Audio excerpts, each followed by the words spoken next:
Morning students. आज हम lesson number 7, यह भी एक परीक्षा, उसका स्वाध्याय करने वाले हैं।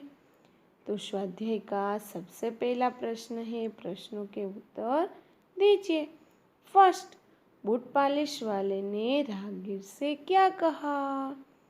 आंसर, बूट पॉलिश वाले ने राहगीर से कहा, जूते चमका दूं, शानदार कर दूंगा, आईना बना दूंगा जूतों को, अपनी शक्ल देखकर फिर पैसे देना बाबूजी, सिर्फ 2 रुपये।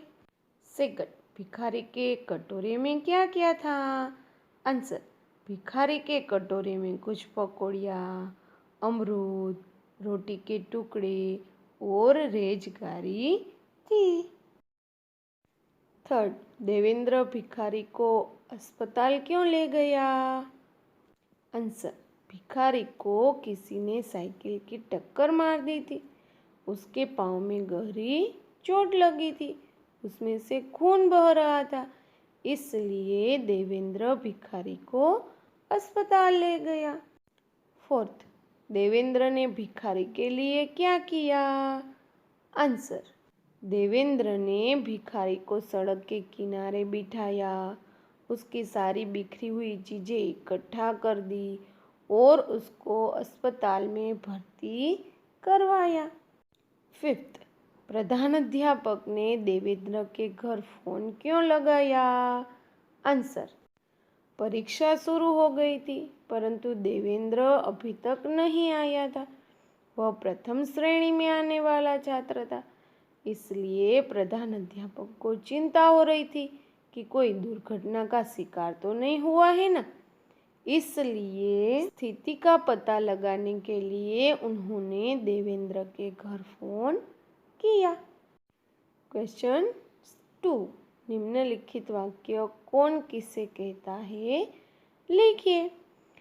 फर्स्ट, अंधा है क्या? देखकर नहीं चलता, मेरे कप टूट गए, चाय वाला एक बालक से कहता है। सेकंड, जीते रहो बेटा, भगवान तुम्हें अच्छे नंबर से उत्तीर्ण करे, भिखारी विद्यार्थी से कहता है। थर्ड, चलो बाबा, तुम्हें अस्पताल तक पहुंचा दूं, विद्यार्थी अंधे बूढ़े भिखारी से कहता है। फोर्थ, सर, परीक्षा शुरू हो गई और देवेंद्र सेन अभी तक अनुपस्थित है, एक अध्यापक प्रधान अध्यापक से कहता है।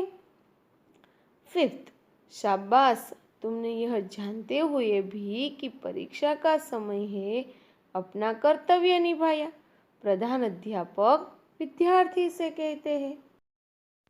सिक्स, जूते चमका दूं, शानदार कर दूंगा, बूट पॉलिश वाला राहगीर से कहता है। क्वेश्चन 3, निम्नलिखित परिच्छेद का मातृभाषा में अनुवाद कीजिए। एक बार अवंती के देश में 3 व्यापारी आए। राज दरबार में उन्होंने प्रार्थना की कि उनके प्रश्नों के उत्तर दिए जाए। कोई भी दरबारी व्यापारियों के प्रश्नों के उत्तर नहीं दे सका, यहाँ तक कि राजा भी उलझन में पड़ गए। तब किसी ने कहा कि अवंती को बुलवाया जाए, वही इनके प्रश्नों के उत्तर दे सकता है। राजा ने अवंती को बुलाने की आज्ञा दी। हाथ में लाठी लिए हुए अपने गधे पर सवार अवंती दरबार में पहुंचा। अभी इसका गुजराती। एक वखत अवंतीना देशમાં 3 વ્યાપારીઓ આવ્યા। રાજ દરબારમાં તેમણે વિનંતી કરી કે તેમના પ્રશ્નોના જવાબ આપવામાં આવે। કોઈ પણ દરબારી વ્યાપારીઓના પ્રશ્નોના જવાબ આપી શક્યો નહીં, એટલે સુધી કે રાજા પણ વિસાવણમાં પડી ગયા। ત્યારે કોઈએ કહ્યું કે અવંતીને બોલાવવામાં આવે, તે જ એમના પ્રશ્નોના જવાબ આપી શકે છે। રાજાએ અવંતીને બોલાવવાની આજ્ઞા કરી। હાથમાં લાકડી લઈને પોતાના ગધેડા ઉપર બેસી અવંતી દરબારમાં પહોંચ્યો। અભી English. Once three merchants came to Avanti's country. They requested in the court that the answer to their questions should be given.